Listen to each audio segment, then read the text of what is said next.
Hey friends, we are on chapter 44. Here we go. Then he commanded the overseer of his house, saying, "Fill the men's sacks with food, as much as they can carry, and put each man's money into the mouth of the sack. And my goblet, the silver goblet, put into the mouth of the sack of the youngest." And he purchased and his purchase money, and he did according to Joseph's word, which he had spoken. The morning became light, and the men were sent, they and their donkeys. They had exited the city, but had not gone far when Joseph said to the overseer of his house, "Get up, pursue the men, and when you overtake them, say to them, 'What have you repaid good with evil? Is not this the one my master drinks from? Why, he even divines with it. You have done evil by the way you have acted.'" He overtook them, and he said these words to them.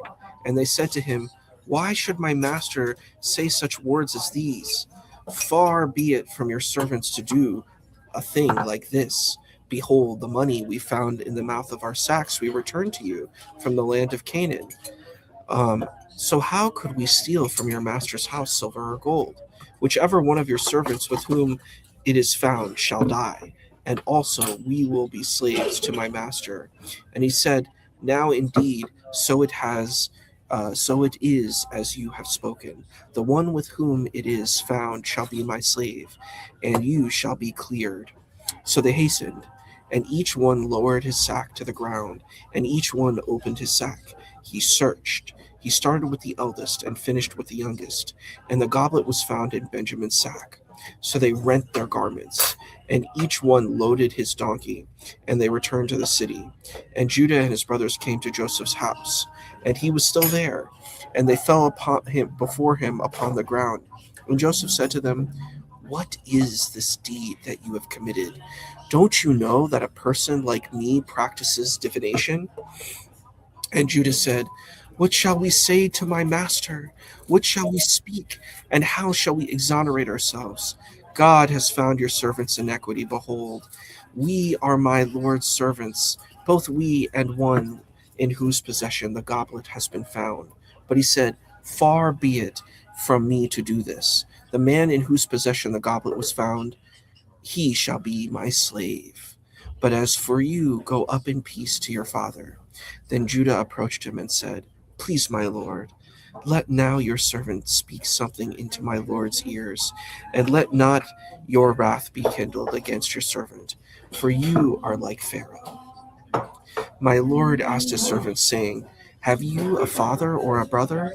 And we said to my lord, "We have an old father and a young child of his old age, and his brother is dead, and he is left alone of his mother, and his father loves him.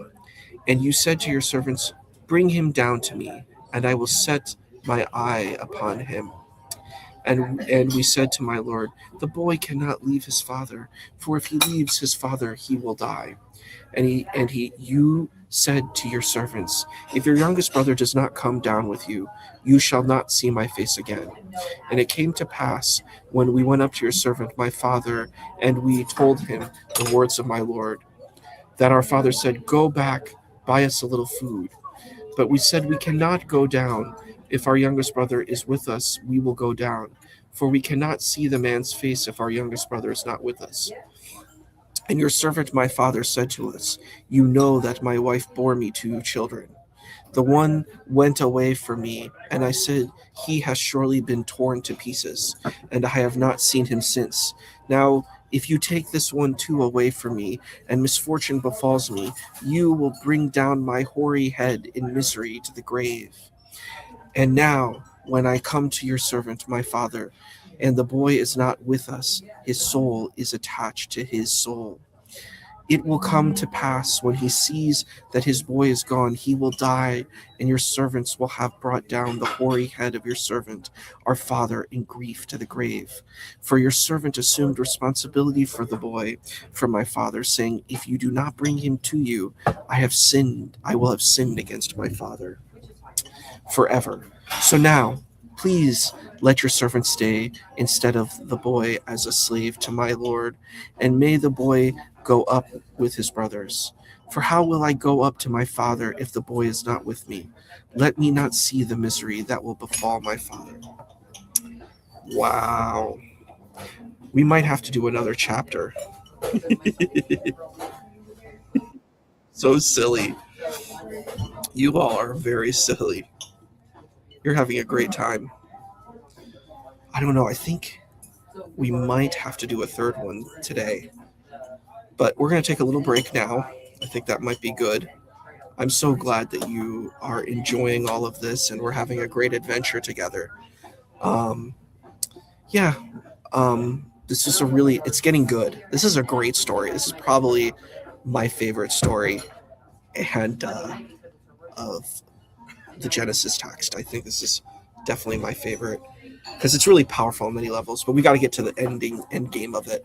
We're probably going to do the last one maybe later today, but right now we're going to take a little break um, and have a good time. Yeah, we're going to have a third reading. Oh, they said hi, Mama Kabir. Do you want to say goodbye again? Here.